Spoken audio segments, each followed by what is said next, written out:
On the day we were set to embark on our honeymoon, I was blindsided when Daniel handed me divorce papers instead. He announced, with a chilling detachment, that he was taking his entire family on what was supposed to be our trip. Coldly, he added, "If you have a problem with it, we can just go our separate ways." Internally, I was fuming, but I kept my composure and calmly responded, "Fine, but don't forget, I'm still my own person." His shocked expression gave me a fleeting sense of victory. My name is Samantha. I'm 37 years old, and I work in real estate, a career I genuinely love and find fulfilling. I'm fortunate to have supportive colleagues, but despite my professional success, my personal life feels stagnant. I don't have any hobbies, and I've never had a boyfriend before Daniel. A growing concern had been weighing on me as I watched most of my friends marry in their 30s. I was one of the few still single, and it didn't help that my younger colleagues were progressively leaving the company, which left me with a pang of loneliness. Then, through a mutual friend, I met Daniel. He was 3 years younger than me, with a comforting smile that immediately drew me in. He didn't talk much, he preferred to listen, but he always made sure my opinions were valued whenever decisions had to be made.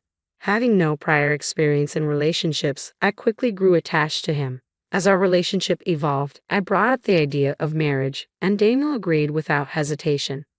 Marriage is a huge commitment. It's planning a wedding, a honeymoon, building a new home together. I was eager for us to make these decisions jointly, but Daniel always deferred to me, never sharing his preferences. Over time, this made him feel distant, less reliable. My dissatisfaction with him began to grow, especially when his mother came into the picture.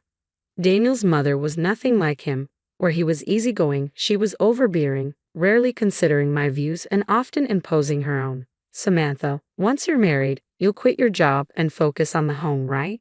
You're not getting any younger. If you wait too long, you'll have trouble having kids," she remarked during one of our first meetings. "Daniel is working hard, so as a woman, you should concentrate on the family. It's a wife's duty to support her husband." She adhered to such outdated beliefs. Ironically, I earned more than Daniel, something he didn't mind but had mentioned to his parents. His mother, however, looked down on this. "A woman who earns more than a man isn't charming. Can you even manage household chores? A wife should cook, do laundry, clean, and take care of her husband's health. Can you do that?" she challenged, clearly underestimating me. Contrary to her assumptions, I had been living independently for years, managing all my household tasks without any issue. I had no intention of quitting my job after marriage either. I wanted to maintain a balance between my personal and professional life, but whenever his mother criticized me, Daniel remained silent. He didn't defend me, just nodded along with her. This planted seeds of doubt about his ability to stand up for me or be a reliable partner. His lack of support left me feeling uneasy about our future. I questioned whether I could truly rely on him when it mattered. Despite him being younger, I had hoped he might grow into a more dependable partner with time. But a part of me feared that if this marriage didn't work, I might never get married at all. My mind was in constant turmoil, torn between anxiety and longing, all while time moved forward without mercy. As the wedding preparations continued, from selecting a honeymoon destination to figuring out time off from work, my to-do list only grew, adding to my mounting unease. It was as if the more I tried to move forward, the heavier the weight of everything became. One day, I decided to discuss our plans with Daniel. Considering our busy work schedules, I brought up the idea of timing our honeymoon carefully. This might be our only chance to take a long vacation. Should we plan the honeymoon during this time? I asked. "Yeah, that sounds good to me," Daniel replied without much thought. It seemed like a rare opportunity, as both of us would be free from work simultaneously. However, the wedding venue I had always dreamed of was so popular that it was fully booked for over a year. Faced with this dilemma, I proposed an unconventional solution. "What do you think about having the honeymoon before the wedding?" I suggested. I looked into it, and some couples do that. If we wait to have the wedding first, it could be another 3 years before we can go on this trip. "If you're okay with it, Samantha, then I'm fine with it too," Daniel said without hesitation. His easy agreement gave me a sense of relief, but it also left me feeling conflicted. While part of me appreciated the lack of opposition, I wished he would share his own thoughts more often. His constant acceptance of my ideas felt bittersweet, as if he wasn't really invested. Still, I was glad that we could move forward without any disagreements, so I pressed ahead with planning our honeymoon and wedding. After much consideration, we settled on Europe as our destination. I had been torn between Florida and Europe right up until the last minute. Florida was closer, but I figured we could visit it any time. The allure of Italy and Spain was too strong to resist. I was eager to wander through their beautiful streets, savor delicious food, and indulge in shopping for stylish accessories and unique tableware to celebrate the start of our new life together. Once our schedules and destinations were aligned, I finalized all the arrangements about a month before our departure. By that time, my excitement was at its peak. This would be my first overseas trip, and I was buzzing with enthusiasm, my mind filled with thoughts of Europe. From buying travel essentials to planning our activities, I was entirely consumed by the thrill of what lay ahead. In the midst of all this excitement, any lingering frustrations I had with Daniel seemed to fade away. Everything was falling into place, until just a week before our honeymoon, Daniel brought up something unexpected. It was rare for him to make any requests, so I was immediately intrigued, wondering if it might have something to do with our trip. Maybe he had found a specific place he wanted to visit in Paris. Filled with curiosity, I waited for him to speak. I asked him, "What's on your mind, Daniel?" Quite innocently, he made his request. "I want to visit Finch Melody Auditorium while we're in Paris. Mom wants to go there." I was taken aback. "Your mother? Wait, what do you mean?" I stammered, struggling to process this sudden change in our plans. To Daniel, it seemed like an obvious addition. "Well, since everyone else is going," he explained as if it were the most natural thing in the world. I felt a wave of disbelief as I grappled with the realization that my honeymoon was being turned into a family vacation. "We'll all be together during the trip, right?" Daniel said casually, as if this bombshell wasn't shattering everything I had envisioned. "What do you mean by everyone?" I asked, confused. "It's our honeymoon. It should just be the two of us." Daniel remained unfazed. "My mom thinks it's normal for the whole family to come along." I was floored. "Daniel, I only made reservations for two. Just you and me.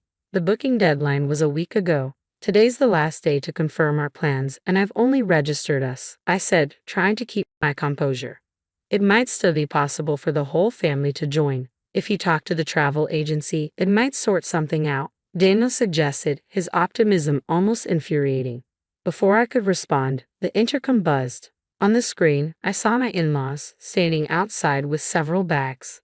Without waiting for an invitation, they barged into the house.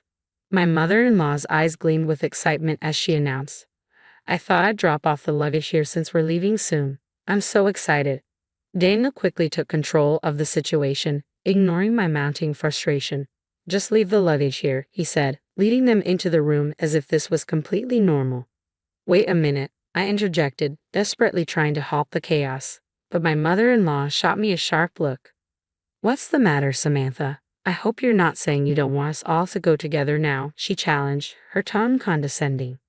"I never agreed to this in the first place," I retorted, my voice firm. She dismissed me with a wave of her hand. "You heard her, she just said no," she stated, as if my objections were of no consequence. Then turning to Daniel, she coaxed him further. "But you always thought we would go together, right?" "Yeah," Daniel replied simply, supporting his mother's assumption without hesitation. My mother-in-law seized on his agreement, her smug smile growing. "It's completely normal for the husband's parents to go on the honeymoon. Don't you have any common sense?" Her words left me questioning everything, not just the trip, but the very foundation of my relationship with Daniel. As the tension escalated, she attempted to smooth things over with a troubling statement that only deepened my doubts. "I hope you won't ruin the trip with any unpleasantness. It's a special honeymoon, after all. And we all want to make good memories, right?" my mother-in-law said, her voice dripping with condescension. "I'll make sure to teach you some common sense this week before we leave." She spoke as if it were a given that she and the rest of the family would be joining us. I felt my frustration boiling over. "This is a honeymoon, you know. Normally, it's just the husband and wife," I countered, refusing to back down. I knew that if I gave in to her demands now, it would set a terrible precedent for our future. I was determined not to let that happen. But she remained unyielding, dismissing my concerns outright. "The husband's parents joining the honeymoon is just common sense. I can't believe you don't want to be with us. I thought we were becoming the family, but it seems our ideas of common sense are different." You don't seem to like me, and nothing seems to match. How sad, she lamented with exaggerated disappointment, her tone tinged with insincerity. Her furrowed brows and words, "How sad," seemed laced with a hidden smirk, convincing me she was deliberately manipulating the situation. To my dismay, Daniel sided with her without hesitation. "Samantha, what's wrong with you? They're my parents. It's okay for them to come on the honeymoon, right?" "It's not possible," I declared firmly, my patience wearing thin. "We've already booked reservations for two. Plus, I've never heard of families joining the honeymoon trip." Daniel's response was heated, as if itching for a confrontation. "I never realized you disliked my parents so much, Samantha," he exclaimed, his voice rising in disbelief. Then, coldly dismissing the conversation, he added, "That's enough. Just leave for today," his gaze piercing, as if he couldn't fathom my stance. As his words hung in the air, a sly smile spread across my mother-in-law's face. I stood there, bewildered and hurt, wondering why Daniel always sided with her, especially in such a crucial moment. The door slammed shut behind me, and in that fleeting moment, I caught a glimpse of her smug expression, a look that celebrated her victory. Alone, standing outside, I felt utterly abandoned. My heart ached as I wondered how I had been painted as the villain in this scenario. Why this special trip, meant to be ours, was now on the verge of being ruined. Overwhelmed by frustration and sadness, tears began to stream down my face. A few hours later, my phone buzzed with a message from Daniel. "I want you to check if it's still possible for my parents to join the tour. If not, we'll cancel this trip and find one that all of us can go on. Please think rationally and reconsider. We can sort this out if you do." His words stung, devoid of any acknowledgement of my feelings. Instead, there was only a cold insistence on his version of rationality. He didn't contact me again after that message, and as time passed, the distance between us only grew wider. I could sense that Daniel was likely just as upset as I was, though he hid it well. The day of our supposed honeymoon finally arrived, and despite everything, I had no intention of enjoying it.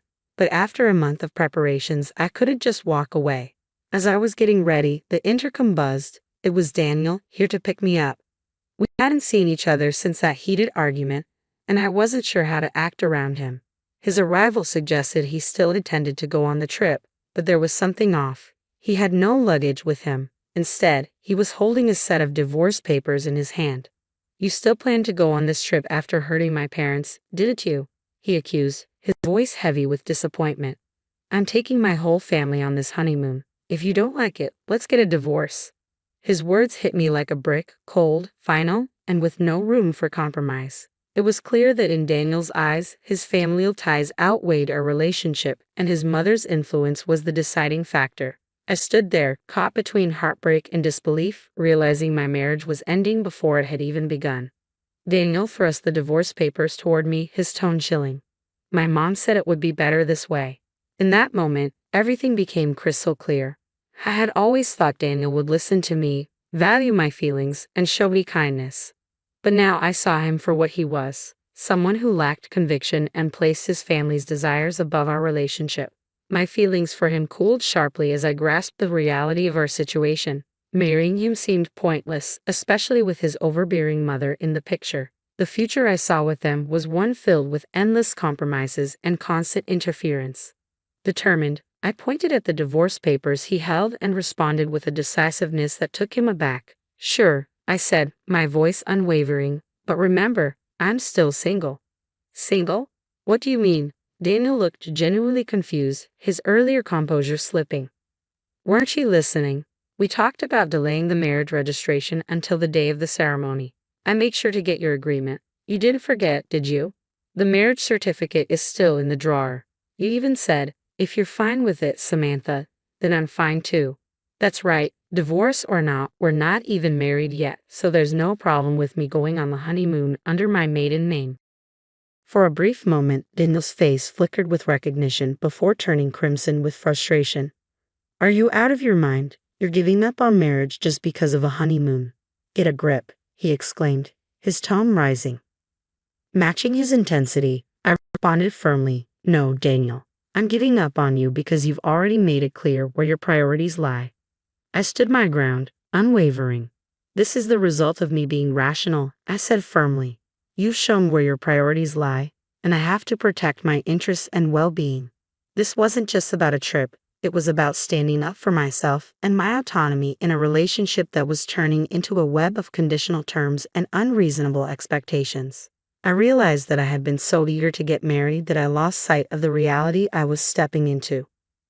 I can be happy with someone who doesn't respect my opinions or support me, I continued, my voice steady. I'd rather stay single for life. Thanks for helping me see that haste truly does make waste. Daniel's expression softened as his voice wavered. Samantha, let's calm down and start over, okay? He pleaded, his eyes almost brimming with tears. But I wasn't swayed. My resolve had solidified. I was determined to break free. In a moment of clarity, I raised my voice. If you're so desperate for a family trip, why don't you go with your family of 3? This time, plan it all yourself from the reservations to the itinerary. After always relying on others, it's about time you understand how difficult it is. If you think you can handle it, go ahead. Take the reins, you indecisive man. Without hesitation, I pulled out the unsigned marriage certificate from the drawer and tore it into shreds right in front of him. His mouth fell open in shock, his face a mix of disbelief and panic. Do you understand how serious I am now? I asked, my voice unwavering. I refuse to have a future dictated by others. It's over between us. Go cry to your beloved mommy, you mama's boy. I turned and slammed the front door behind me, leaving the stunned Daniel in the silence of his own making. I could almost picture him running to his mother, seeking comfort and validation. That evening, I contacted the tour company to cancel our honeymoon reservations. Even though it was a last-minute cancellation and I faced a financial loss, the sense of liberation, knowing I had made a decision for my well-being, was worth every penny. Afterward, I decided to bill Daniel for the entire cost of the trip. It was his actions, after all, that led to this fiasco. It only seemed fair. Later, Daniel tried to shift the blame for our failed relationship onto me, spreading rumors among our friends and coworkers. But his attempts backfired. Among our circle, he quickly earned a reputation as a mama's boy, a label that stuck thanks to his past behavior. His bid for sympathy didn't gain him much favor. When I told my parents about the divorce, they were initially surprised but quickly supportive. Marriage isn't the only path to happiness, they reminded me. As long as you're happy, that's all that matters. Their words were a great comfort during such a turbulent time. On a brighter note, this ordeal reignited my passion for travel. Instead of letting the honeymoon go to waste, I decided to take my first solo trip. Traveling alone to overseas destinations was daunting at first, but it turned out to be incredibly fulfilling. I visited historic cities I had always dreamed of, and to my surprise, I found that I enjoyed the solitude. These solo adventures opened up a new realm of freedom and discovery for me. I began to love traveling on my terms, and now, I'm eagerly planning my next trip abroad. This new chapter of my life is one where I'm no longer defined by marriage or controlled by others' expectations. Instead, I'm embracing a life of exploration, of the world, and of myself.